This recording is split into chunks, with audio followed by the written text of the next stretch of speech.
السلام علیکم ورحمۃ اللہ وبرکاتہ۔ ان الحمد للہ نحمده ونستعینه ونستغفره ونعوذ باللہ من شرور انفسنا ومن سیئات اعمالنا من يهده الله فلا مضل له ومن يضلل فلا هادي له واشهد ان لا اله الا الله وحده لا شريك له وأشهد أن محمدًا عبده ورسوله يا أيها الذين آمنوا اتقوا الله حق تقاته ولا تموتن إلا وأنتم مسلمون يا أيها الناس اتقوا ربكم الذي خلقكم من نفس واحدة وخلق منها زوجها وبث منهما رجالا كثيرا ونساء واتقوا الله الذي تساءلون به والأرحام إن الله كان عليكم رقيبا يا أيها الذين آمنوا اتقوا الله وقولوا قولا سديدا يصلح لكم أعمالكم ويغفر لكم ذنوبكم ومن يطع الله ورسوله فقد فاز فوزا عظيما أما بعد فأعوذ بالله من الشيطان الرجيم بسم الله الرحمن الرحيم وَلَنَبْلُوَنَّكُمْ بِشَيْءٍ مِّنَ الْخَوْفِ وَالْجُوعِ وَنَقْصٍ مِّنَ الْأَمْوَالِ وَالْأَنفُسِ وَالثَّمَرَاتِ وَبَشِّرِ الصَّابِرِينَ رب اشرح لي صدري ويسر لي أمري واحلل عقدة من لساني يفقه قولي رب زدني علما آمين۔ حمد و ثنا، کبریائی، بڑائی، تعریف و توصیف اکیلے وحدہ لا شریک کے لیے۔ اللہ کی رحمت و برکت نازل و انبیاء کرام پر، خصوصاً آخری نبی، پیارے نبی جناب محمد رسول اللہ صلی اللہ علیہ وسلم پر، صحابہ کرام پر اور قیامت تک آنے والے مومنین پر۔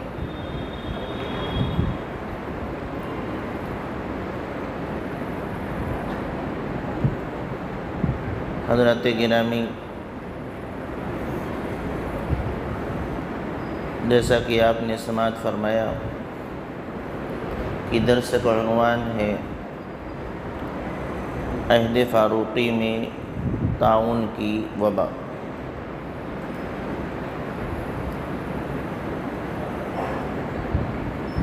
گزشتہ درس میں اسی عنوان کا پہلا حصہ پیش کیا گیا،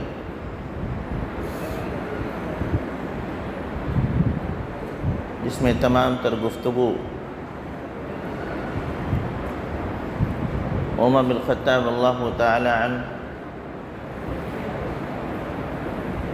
اور لشکر کی سپہ سالار ابو عبیدہ بن جراح رضی اللہ تعالی عنہ کے مابین ہوئی۔ اس کا خلاصہ یہ ہے، طاعون کی یہ وبا، یہ بیماری ایک بستی تھی امواس،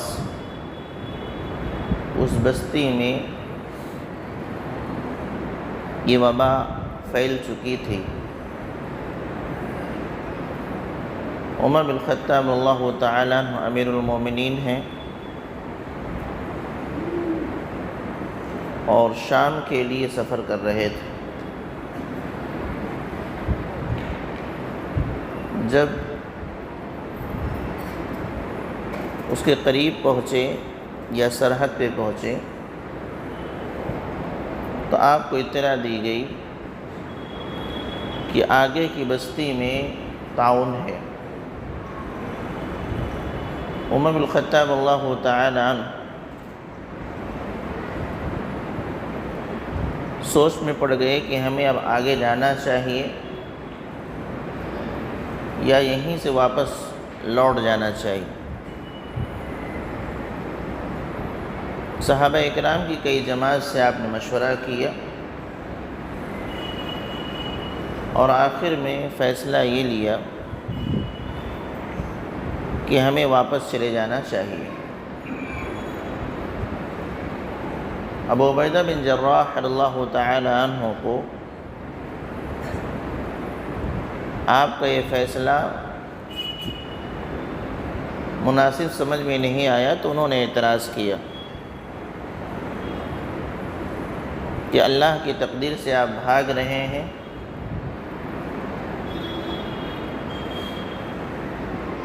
تو عمر بن الخطاب اللہ تعالی عنہ نے جواب دیا، ہاں، اللہ کی تقدیر سے اللہ کی تقدیر کی طرف جا رہا ہوں۔ اس کی وجوہات ذکر کی کہ عمر بن عاص اللہ تعالی عنہ جب تشریف لائے تو انہوں نے پیارے نبی صلی اللہ علیہ وسلم کی حدیث سنائی کہ میں نے آپ صلی اللہ علیہ وسلم کو یہ فرماتے ہوئے سنا کہ جب کسی بستی میں یہ وبا عام ہو جائے اور آپ اس کے اندر موجود ہیں تو وہاں سے مت نکلیے، اور جو لوگ اس بستی سے اس علاقے کے باہر ہیں وہ اس علاقے میں داخل نہ ہو۔ تو چونکہ عمر بن الخطاب اللہ تعالی عنہ ابھی داخل نہیں ہوئے تھے تو حدیث مبارکہ کے مطابق ان کا فیصلہ تھا، دلیل ملی، خوشی ہوئی، اللہ کا شکر ادا کیا اور واپس ہو گئے۔ ابو عبیدہ بن جراح اللہ تعالی عنہ کو دلیل مل جانے کے بعد انہیں بھی اطمینان ہو گیا کہ عمر اللہ تعالی عنہ نے جو فیصلہ لیا وہ صحیح فیصلہ ہے۔ عمر بن الخطاب اللہ تعالی عنہ مدینہ منورہ پہنچتے ہیں تو انہیں امیر لشکر کی فکر ستاتی، وہاں سے خط لکھتے ہیں کہ بہت ضروری کام ہے، آپ مدینہ منورہ چلیں آئیں۔ جب خط پہنچتا اور بڑی تاکید کے ساتھ کہ جیسے خط ملے ویسے نکلیے، یہاں سے خط ملتا ہے تو خط ملنے کے بعد دوسرا جواب لکھ دیا جاتا ہے کہ میں سمجھ گیا وہ بڑا کام کیا ہے، اہم کام کیا ہے، لیکن لشکر کو چھوڑ کر جانا یہ مناسب نہیں ہے۔ اور پھر جب میرا یہ خط آپ کو ملے تو آپ کے حکم پر عمل نہ کرنے کی وجہ سے آپ مجھے معاف کریں، میری معذرت کو قبول کریں۔ عمر بن الخطاب اللہ تعالی عنہ تک خط پہنچتا ہے، دیکھتے ہیں تو ان کو رونا آتا ہے۔ بہرحال ایک خط اور لکھتے ہیں کہ لشکر کو اس علاقے سے نکال کر کے فلاں علاقے کی طرف چلے جائیں، وہ ذرا سا بلند زمین ہے، اونچی زمین ہے، وہاں کی آب و ہوا اچھی ہے۔ جب تک ان کو یہ خط پہنچتا ہے تب تک وہ وبا اس بستی سے نکل کر کے لشکر کے قریب پہنچ جاتی ہے، لوگ بیمار ہونے لگتے ہیں، اور پھر اسی میں ابو عبیدہ بن جراح اللہ تعالی عنہ کا انتقال ہو جاتا ہے اور قائد لشکر بنائے جاتے ہیں معاذ بن جبل رضی اللہ تعالی عنہ۔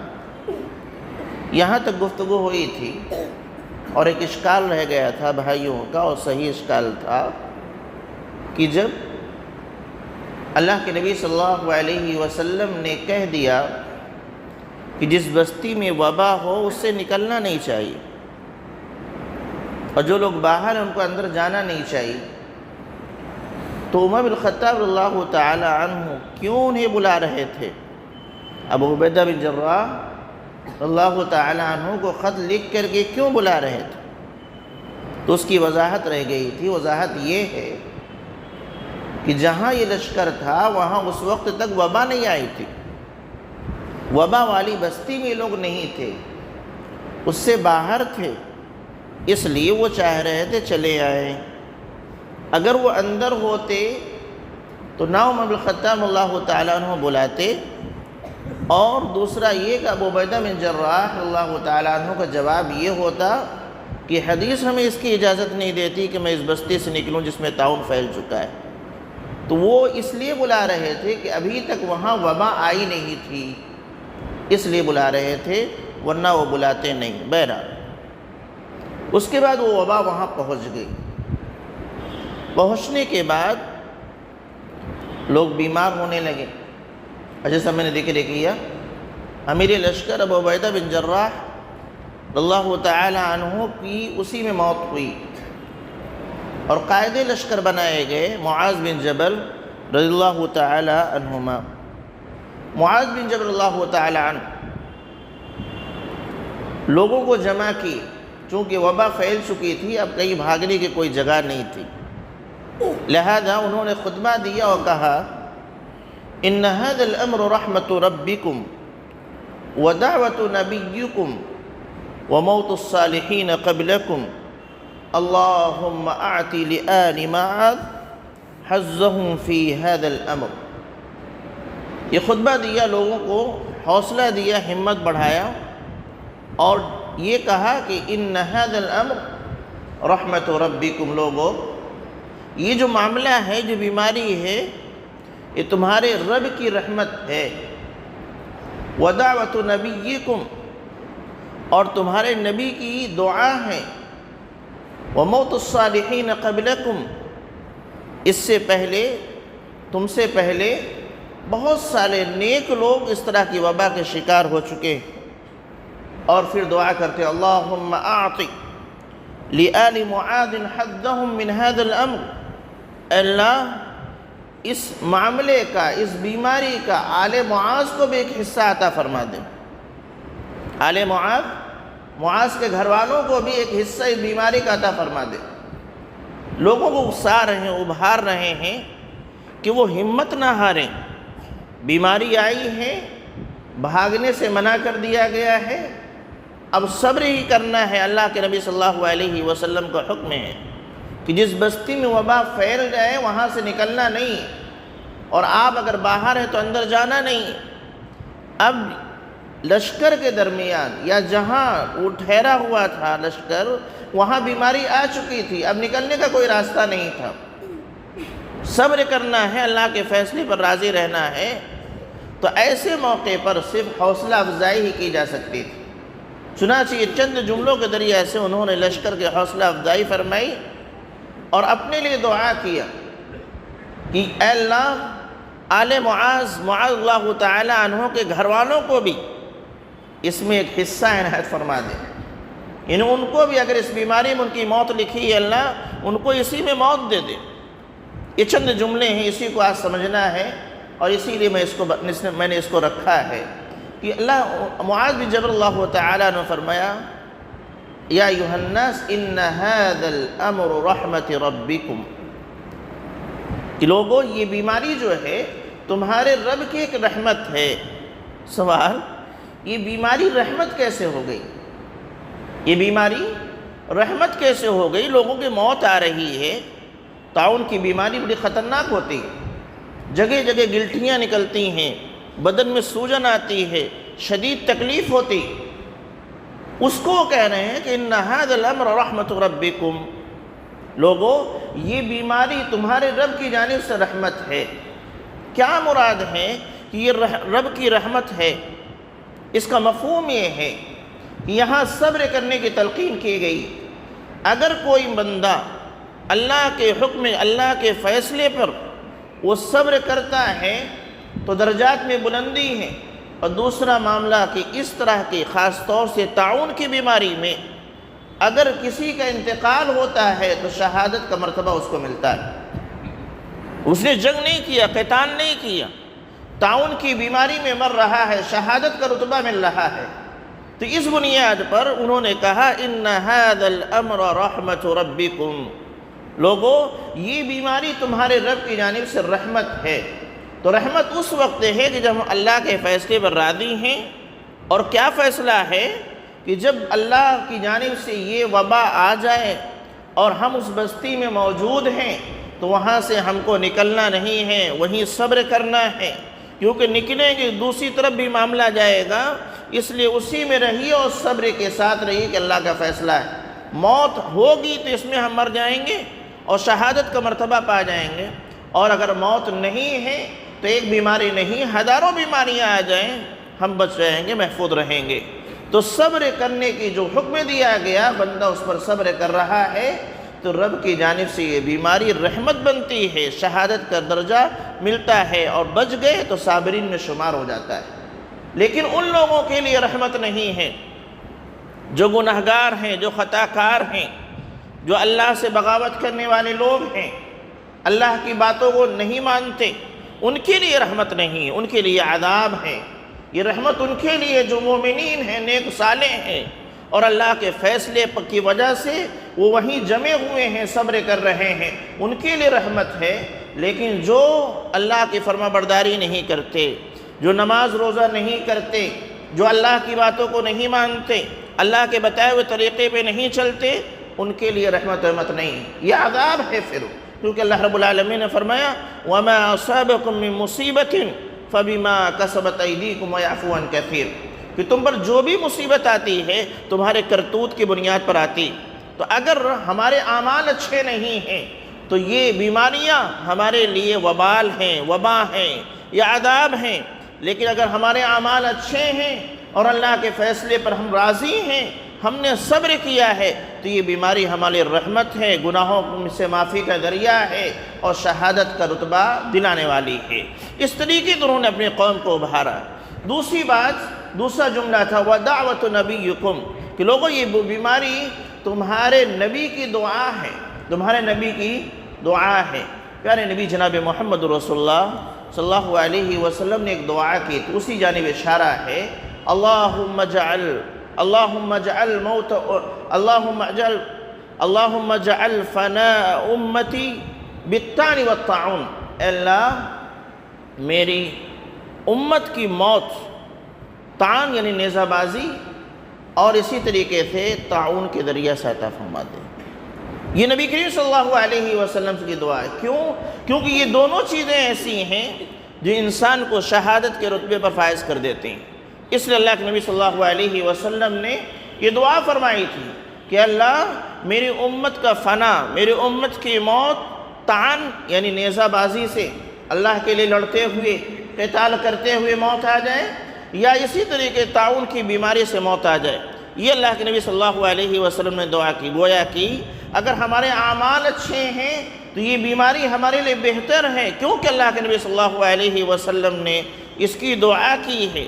اس لیے حوصلہ دلاتے ہوئے کہا کہ وَدَعْوَةُ نَبِيِّكُمْ۔ ایک اور روایت ہے، اما عائشہ اللہ تعالیٰ نے فرمایا کہ اللہ کے نبی صلی اللہ علیہ وسلم فرمایا کہ یہ اللہ کے عذاب مختلف شکلوں میں آتے ہیں، اللہ کے عذاب مختلف شکلوں میں آتے ہیں۔ کبھی زلزلہ آ گیا، کبھی آگ لگ گئی، کبھی سیلاب ہے، کبھی کچھ ہے، کبھی کچھ ہے، کبھی بیماریاں ہیں، اور پورا کا پورا سماج اس سے متاثر ہو جاتا ہے۔ اللہ کے نبی صلی اللہ علیہ وسلم فرمایا یہ اللہ کا عذاب ہے، لیکن اللہ تعالیٰ نے مومنین کے لیے اس کو رحمت بنا دیا۔ یہ اللہ کا عذاب ہے، لیکن اللہ رب العالمین نے مومنین کے لیے اس کو رحمت بنا دیا۔ اس کی جانب اشارہ ہے کہ وَدَعْوَةُ نَبِيِّكُمْ، تمہارے نبی کی یہ دعا ہے، اشارہ ہے کہ اللہ کے نبی صلی اللہ علیہ وسلم نے یہ کہا ہے کہ مختلف قسم کے عذاب تو آئیں گے، لیکن اوروں کے لیے عذاب ہوں گے، مومنین کے لیے وہ رحمت بننے والی چیز ہے۔ اس لیے اللہ کے نبی صلی اللہ علیہ وسلم کے اس قول کی جانب اشارہ کرتے ہوئے کہا وَدَعْوَةُ نَبِيِّكُمْ، یہ تمہارے نبی کی دعا ہے۔ تیسری بات فرمایا کہ وَمَوْتُ الصَّالِحِينَ قَبْلَكُمْ، اس سے پہلے بہت سارے نیک لوگ اس کے شکار ہو چکے ہیں، ایسی وباؤں میں ان کو موت آ چکی ہے، لہذا اپنے لیے ایک مثال سمجھیے۔ عموماً ہوتا کیا ہے کہ جب ہمارے سامنے کوئی مثال ہوا کرتی ہے تو بڑی سی بڑی مصیبت ہمارے لیے آسان لگنے لگتی ہے کہ ہم تنہا اس میں شکار نہیں، اس سے پہلے فلاں کے ساتھ بھی ہو چکا ہے، فلاں کے ساتھ بھی ہو چکا ہے، فلاں کے ساتھ بھی ہو چکا ہے، اور جن کے ساتھ ہوا ہے وہ نیک و صالح لوگ ہوں تو اور حوصلہ ملتا ہے کہ الحمدللہ ہم بھی اسی کے راستے پہ چل رہے ہیں، نیک و صالحین کے راستے پہ ہماری موت آ رہی ہے۔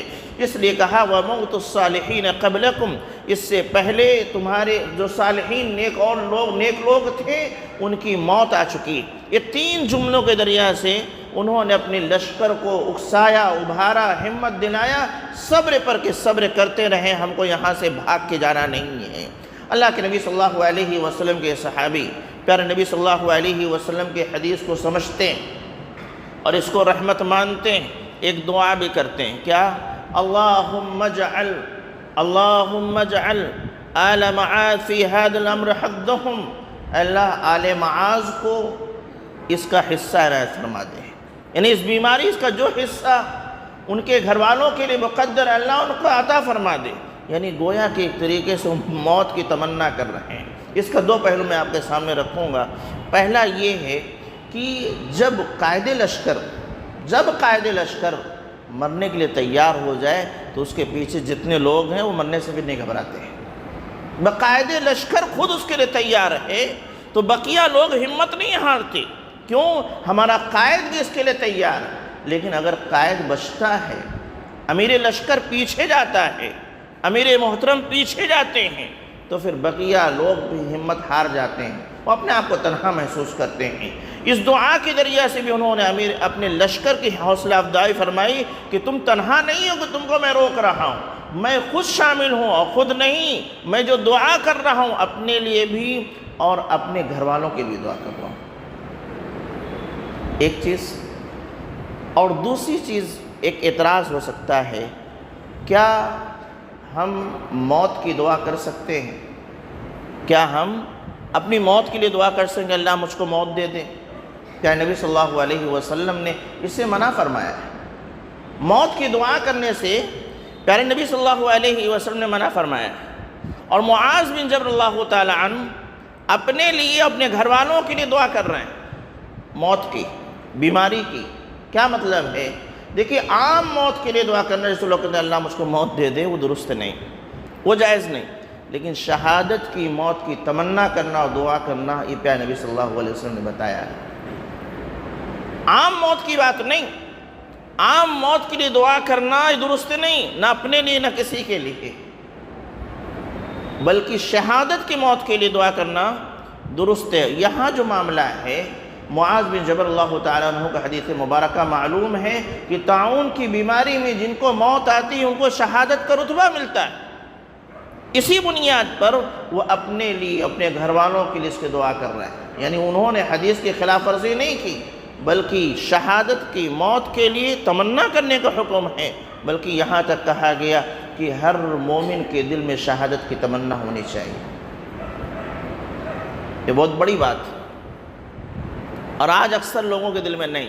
بہرحال تو شہادت کی موت کی تمنا کرنا، دعا کرنا، یہ درست ہے۔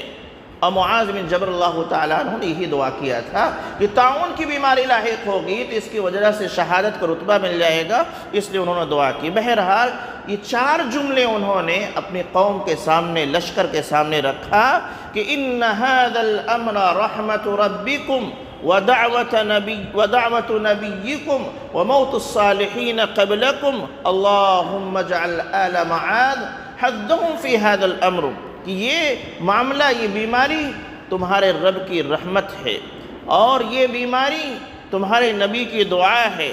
اسی بیماری میں اس سے پہلے صالحین کی موت آ چکی ہے، اے اللہ آل معاذ کو ابن سے اس میں حصہ عنایت فرما دے۔ اس دعا کے ذریعہ سے اور تینوں جملوں کے ذریعہ سے معاذ بن جبل اللہ تعالی عنہ نے مسلمانوں کو حوصلہ بڑھایا، ہمت بڑھائی، اور ان کو صبر کی تلقین کی۔ چنانچہ اللہ رب العالمین نے ان کی دعا قبول کی، ان کی دعا قبول کی۔ ابھی وہ پیچھے گئے، ان کے ایک بیٹے عبد الرحمن بن معاذ ملے، انہوں نے کہا الحق من ربکم ولا تکونن من الممترین، کہا حق آپ کے رب کی جانب سے ہے، ابھی آپ بیان کر کے آئے ہیں ان هذا الامر رحمت ربکم، کہ آپ کے رب کی جانب سے رحمت ہے۔ تو الحق من ربک قرآن کی آیت ہے کہ حق آپ کے رب کی جانب سے آ گیا ہے، فلا تکونن من الممترین، لہذا آپ ہرگز شک کرنے والوں میں مت ہوئیے گا۔ ایسا نہ ہو کہ جب مصیبت آئے، پریشانی آئے، تو تردد کے شکار، بولنے کو تو بول دیے ایسا ہے ایسا ہے ایسا ہے، اور جب اپنے اوپر آئے تو گھبرا جائے، ایسا نہ نہیں ہونا چاہیے۔ آیت کریمہ کی روشنی میں بیٹا اپنے والد کو نصیحت کر رہا ہے کہ ابا جان جو ابھی آپ بیان کر کے آئے کہ آپ کے رب کی جانب سے رحمت ہے، تو الحق من ربک، قرآن کہتا ہے یہ آپ کے رب کی جانب سے حق آ چکا ہے، فلا تکونن من الممترین، اس میں تردد میں شکار نہ مت ہوئیے گا۔ کہتے ہیں ستجدنی انشاءاللہ من الصابرین۔ انہوں نے قرآن کی آیت سے ان کا جواب دیا۔ ذرا دیکھیے قرآن کی جب معلومات ہوتی، معنی کی معلومات ہوتی ہے، بیٹے نے ایک نصیحت کرنا چاہا تو انہیں کہا ابا صبر سے کام لیجئے، جو آپ بول کے آئے ہیں اس پر قائم رہیے گا۔ اس نے ایک آیت کریمہ پیش کی، الحق من ربک فلا تکونن من الممترین۔ اور باپ نے بھی جواب دیا، یہ نہیں کہا کہ ہاں میں صبر کرنے والا رہوں گا، جواب دیا لیکن قرآن کی آیت سے، ستجدنی انشاءاللہ من الصابرین، کہ ان قریب انشاءاللہ آپ مجھے صبر کرنے والوں میں سے پائیں گے۔ آیت سے انہوں نے آیت سے سوال کیا، تلقین کی، انہوں نے آیت سے اس کا جواب دیا۔ بہرحال اسی کے فوراً بعد پتہ چلا کہ جو بیٹا ہے عبد الرحمن بن معاذ، اس کے گھر والی کی طبیعت خراب ہے۔ اس کے بعد باری لگ گئی، پورے گھر والوں میں سے ایک ایک کر کے موت آنے لگی، یہاں تک کہ بعض کا تو ایسا ہوا کہ ایک ہی قبر میں دو دو تین تین دفنائے گئے ان کے گھر والے، اور آخر میں معاذ بن جبل اللہ تعالیٰ عنہ کی موت اسی میں آئی۔ ان کے بعد ایک اور امیر لشکر آئے، عمر بن عاص اللہ تعالیٰ عنہ، جلیل القدر صحابی، بڑی خدمات ان کی۔ یہ جب آئے تو انہوں نے قوم کو دیکھا کہ سب بیماری میں مبتلا ہیں، تو ان کے ذہن میں آیا کہ اس بیماری سے قوم کو بچانا چاہیے، لشکر کو بچانا چاہیے۔ تو انہوں نے ایک بات کہی، اے لوگوں انہ رجز فتفرقوا عنہ، لوگوں کو جمع کیا، انہ رجز فتفرقوا عنہ، کہ لوگوں یہ طاعون کی جو بیماری ہے یہ عذاب ہے، لہٰذا سب الگ الگ ہو جاؤ، ایک دوسرے کے قریب مت آؤ، کچھ وادیوں میں پھیل جائیں، کچھ پہاڑوں پہ چلے جائیں، اس طریقے سے پھیل جائیں۔ انہوں نے لشکر کو بچانے کے لیے یہ کہا، انہ رجز، یہ عذاب ہے، فتفرقوا عنہ، اور اس سے بچنے کے لیے سب لوگ متفرق ہو جاؤ، الگ الگ ہو جاؤ، کوئی کسی وادی میں جائے، کوئی کسی وادی میں، تنہا تنہا رہو۔ شرحبیل بن حسن اللہ تعالی عنہ کی جب بات پہنچی کہ نئے جو امیر لشکر آئے ہیں عمر بن عاص اللہ تعالی عنہ، انہوں نے قوم کو یہ نصیحت فرمائی ہے کہ متفرق ہو جائیں، تو وہ دوڑے دوڑے آئے، ایک روایت میں غضبناک ہو گئے اور دوڑے دوڑے آئے، اور آ کر کے کہا کہ یہاں کذب عمر بن عاص اللہ تعالی عنہ غلط کہہ رہے ہیں، انہا رحمت ربکم ودعوت نبیکم وموت الصالحین قبلکم فاجتمعوا لها ولا تفرقوا عنہ، کہا کہ یہ تمہارے رب کی جانب سے رحمت ہے، تمہارے نبی کی دعا ہے، اس سے پہلے بہت سارے نیک لوگ اس طرح کی وبا کے شکار ہو چکے ہیں، لہذا فاجتمعوا لہ، اکٹھا رہو، ولا تفرقوا عنہ، الگ الگ مت ہو جاؤ فوراً۔ اور انہوں نے پھر حدیث رسول پیش کیا، پھر انہوں نے حدیث رسول پیش کیا کہ اللہ کے نبی کا حکم ہے کہ اکٹھا رہنا اور اس پر صبر کرنا ہے۔ امیر لشکر ہیں عمر بن عاص اللہ تعالی عنہ، کہتے ہیں صدقہ، آپ سچ کہہ رہے ہیں، آپ سچ کہہ رہے ہیں۔ سوال، عمر بن عاص اللہ تعالی عنہ نے پہلے کہا الگ ہو جاؤ، اور دوبارہ جب شرحبیل بن حسن اللہ تعالی عنہ نے دلیل پیش کر دی تو کہتے ہیں صدقہ، آپ صحیح کہہ رہے ہیں۔ کیا مطلب؟ معاملہ یہ ہے، یہ حدیث مبارکہ عمر بن عاص اللہ تعالی عنہ کے پاس جو یہ کہ انہا رحمت ربکم ودعوت نبیکم وموت الصالحین قبلکم، یہ چیز ان تک نہیں پہنچی تھی، لیکن جب انہوں نے سنایا تو قد کہا صدقہ، یہ سچ ہے۔ اس سے پتہ یہ چلتا ہے کہ صحابہ کرام ایک دوسرے کا احترام بھی کرتے تھے، اور کہیں غلطی ہوتی تھی تو اس کی نصیحت بھی کیا کرتے تھے، اور تیسری بات یہ کہ اگر کوئی اصلاح کرتا تھا تو اصلاح کو قبول کر لیا کرتے تھے۔ انہوں نے حوالہ دیا کہ اس سے پہلے جو اور قائد تھے معاذ بن جبل اللہ تعالیٰ عنہ نے یہ کہا ہے، اس سے پہلے ابو عبیدہ بن جراح اللہ تعالیٰ عنہ کا یہ موقف تھا کہ بھاگے نہیں ہیں، علیحدہ نہیں کیا ہے۔ اس بنیاد پر انہوں نے کہا قد صدقہ، آپ صحیح کہہ رہے ہیں، فوراً اپنی اصلاح غلطی کو تسلیم کیا اور اپنی اصلاح کر لی۔ یہ جذبہ اگر ہمارے اندر آ جائے کہ ہم کوئی بات کہیں، کوئی کام کریں تو یہ مانیں کہ ہم سے غلطیاں ہو سکتی، اور اگر کوئی اصلاح کرنے آئے تو اس صورت میں اگر واقعتاً غلطی ہے تو اس کو تسلیم کرنے میں دیر نہیں لگانا چاہیے۔ نہ کوئی ہٹ دھرمی کی بات ہے، نہ جیسا گزشتہ درس میں نے ذکر کیا ہے کہ کبھی اس کو ہار جیت کا مسئلہ نہیں بنانا چاہیے۔ سچائی ملے، دلیل کے ساتھ ملے، فوراً اس کو قبول کرنے لینا چاہیے۔ یہ صحابہ کرام کا معمول تھا کہ کوئی بھی شخص اگر ان کو صحیح روایت پیش کر دے، قرآن کی کوئی آیت پیش کر دے اور اپنی غلطی ان کو پتہ چلے کہ میری غلطی ہے، فوراً اپنی اصلاح کر لیا کرتے تھے۔ عمر بن عاص اللہ تعالیٰ عنہ تھوڑا دیر میں اسلام قبول کیے تھے، شرحبیل بن حسن اللہ تعالیٰ عنہ پہلے اسلام قبول کیے، تو اسلام کے قبول کرنے کے اعتبار سے شرحبیل بن حسنہ کا مقام زیادہ ہے۔ تو ایک موقع پر دوسرے میں تو کچھ اور جملے بھی انہوں نے کہے ہمارے غصے کے، شرحبیل بن حسن اللہ تعالیٰ عنہ۔ بہرحال خلاصۃ القول یہ ہے کہ صحابہ کرام اس طرح کی بیماری کو پیارے نبی صلی اللہ علیہ وسلم کی فرامین کی روشنی میں اس کو سمجھتے تھے، اور اللہ کا جو بھی فیصلہ ہو اس کو مانتے تھے، چاہے جتنی بھی کٹھنائیاں آ جائیں، کتنی بھی تکلیفیں آ جائیں، کتنی بھی پریشانیاں آ جائیں۔ آپ دیکھیں جیسے میں نے ذکر کیا، یہ طاعون کی بیماری بڑی خطرناک ہوتی، جسم میں جگہ جگہ گلٹھیاں نکلتی اور بہت تکلیف دہ ہوا کرتی، بدن میں سوجن آ جاتی۔ اس کے باوجود مومن کو کہنا ہے صبر، کہا گیا کہ صبر کرے تو وہ صبر کرتے، وہ تکلیف کی وجہ سے گھبراتے نہیں، فوراً صبر کرتے اللہ کے لیے، اللہ کے فیصلے کے لیے۔ تو پتہ یہ چلا حالات کیسے بھی ہو جائیں، پریشانیاں کتنی بھی آ جائیں، ہر حالت میں اللہ کا فیصلہ ہے، اور مومن اللہ کے فیصلہ پر قائم رہتا ہے۔ اس کے لیے کتنی بھی اس کو قربانیاں دینی پڑیں، کتنی بھی تکلیفیں اس کو جھیلنی پڑیں، وہ بآسانی اللہ رب العالمین کے لیے صبر کرتا ہے۔ کیوں؟